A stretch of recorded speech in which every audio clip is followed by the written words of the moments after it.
Today we're going to go over how to use the VLine 2 in a 2015 Acura RDX. We have the VLine installed here, and right now we're in the FM source. So to get to the VLine, we'll hit the HDD aux button, and that'll take us to the CD changer source. And from here we can turn the knob, press the enter button, the back button works as well. And all these buttons here can be key mapped, so we'll show you that soon. But if you do want to go back to the factory side, you can press any of the source buttons like that. And now we'll be back here on the factory side, and we can still access all of our different menus.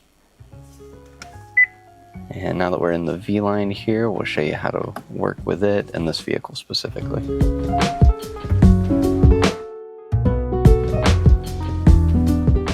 So in this vehicle, we do have a few buttons around here that you can key map to different things. And to access that, you'll go to the VLine home screen and then open the hamburger menu in the upper left. From here, we'll navigate to Keymapping. And then in here, we can choose what they do. Some of them have already, like the cancel button, already is key mapped, so you can't use it. But let's say if we want the map button to be home, we can do that.